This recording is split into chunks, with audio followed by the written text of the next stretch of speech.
নমস্কার বন্ধুরা, আজকে আমি যে রেসিপিটা বানিয়ে দেখাবো, রেসিপিটা খুবই সাধারণ একটা রেসিপি, প্রায় বিনা মশলায় তৈরি, কিন্তু খেতে হয় ভীষণ টেস্টি। আর রেসিপিটা খুব হেলদিও। শীতের রং বেরঙের সবজি দিয়ে আজকে রেসিপিটা বানাবো আজকে শীতের সবজি দিয়ে বাটি চচ্চড়ি। রেসিপিটা বানাতে কিন্তু খুব একটা সময় বেশি লাগে না, আর বানানোও কিন্তু খুব সহজ হয়।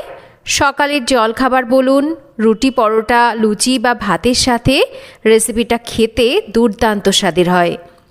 তাহলে চলুন রেসিপিটা কি করে তৈরি করছি দেখে নেওয়া যাক।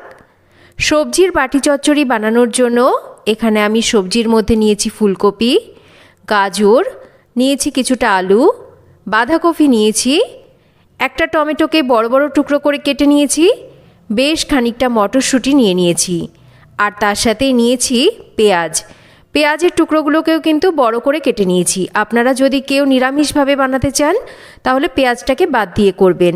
2 থেকে 3টে চিড়ে নেওয়া কাঁচা লঙ্কা, স্বাদ মতন লবণ, তার সাথেই দিচ্ছি হাফ চামচ মানে পরিমাণ মতন হলুদ গুঁড়ো, আর ঝালের জন্য দিচ্ছি এখানে লঙ্কার গুঁড়ো। এছাড়াও আমি কিন্তু এখানে ঝালের জন্য গোলমরিচ গুঁড়োর ব্যবহার করেছি। এতে করে এই সবজির মধ্যে সুন্দর একটা ফ্লেভার আসবে, আর স্বাদও কিন্তু বেশ ভালো আসবে। স্বাদটাকে ব্যালেন্স করার জন্য স্বাদ মতন একটু মিষ্টি দিচ্ছি এখানে হাফ চামচ আদা বাটা, আর তার সাথেই দিচ্ছি সর্ষের তেল।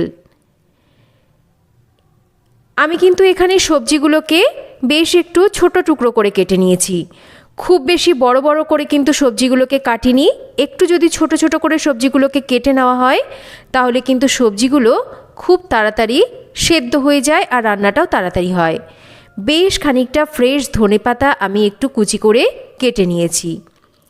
এবার এই সমস্ত সবজিকে এই মশলাগুলোর সাথে খুব ভালো করে আমাদের মেখে নিতে হবে। মাখাটা এমনভাবে মাখতে হবে যাতে সবজি মাখাতেই অর্ধেক রান্না হয়ে যায়। তাই খুব ভালো করে একটু ভালোবাসা দিয়ে এই সবজিগুলোকে আমরা মেখে নেব। দেখুন, এই টমেটোগুলো যেহেতু একটু বড় বড় টুকরো করে কেটে নিয়েছি, তাই টমেটোগুলোকে কিন্তু একটু হাত দিয়ে ভালো করে কচলে দিচ্ছি, যাতে টমেটোর রসটাও সবজির সাথে ভালো করে মিশে যায়। ভালো করে মেখে নিয়ে 5 মিনিট আমি রেস্টিংয়ে রেখে দিয়েছিলাম।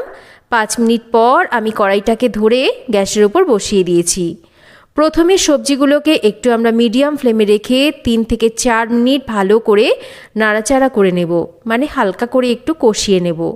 এবার একটা ঢাকা দিয়ে লো ফ্লেমে রেখে রান্না করব। দেখুন, আমি 7-8 মিনিট পর ঢাকাটা সরিয়ে নিয়েছি। সবজি থেকে কিন্তু জল ছাড়তে শুরু করেছে, কারণ সবজির নিজস্ব জল থাকে, আর তাছাড়া লবণ যেহেতু দেওয়া হয়েছে তাই সেই জলটা কিন্তু আস্তে আস্তে ছাড়তে শুরু করেছে। এবার একটু সবজিগুলোকে উল্টে পাল্টে নাড়াচাড়া করে দিচ্ছি।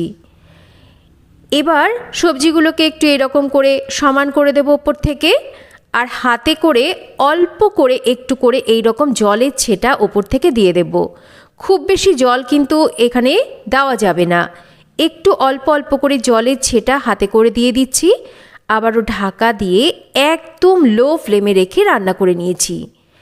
আমি মিনিট 10 পর ঢাকাটা সরিয়ে নিয়েছি। দেখুন, সমস্ত সবজি সুন্দরভাবে সেদ্ধ হয়ে গেছে। এবার এই ঢাকা খোলা অবস্থায় সবজিটাকে আরও একটু নাড়াচাড়া করে একটু ভেঙে ভেঙে দেব, আর এই জলটাকে একটু আমি শুকিয়ে নেব। সবজি আমাদের একদম রেডি। এই সবজি এই শীতের দিনে গরম গরম রুটি বলুন, পরোটা বা ভাতের সাথে খেতে কিন্তু অসাধারণ লাগে।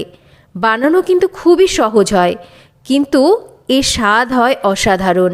একবার অবশ্যই রেসিপিটা কখনো না খেয়ে থাকলে বাড়িতে বানিয়ে দেখুন। আশা করছি রেসিপিটা আপনাদের সবার খুব ভালো লাগবে।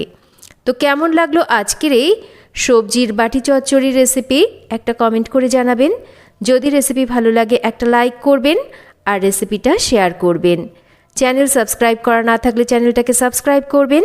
সবাই ভালো থাকবেন। আবার ফিরে আসব নতুন কোনো রেসিপি নিয়ে। এতক্ষণ আমার সাথে থাকার জন্য অসংখ্য ধন্যবাদ। যারা অল্প তেল মশলায় রান্না খেতে পছন্দ করেন অবশ্যই রেসিপিটা একবার তৈরি করে দেখুন।